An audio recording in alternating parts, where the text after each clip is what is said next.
The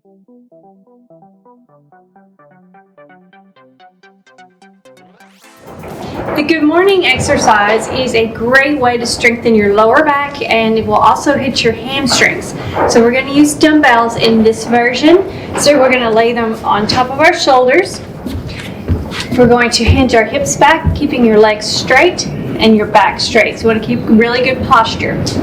Straight back, come down, parallel to the ground, and up. Squeeze your glutes at the top. Hinge those hips back, keep your back super straight, and up. Keep those weights on your shoulders. Up. Hinge your hips back, and up.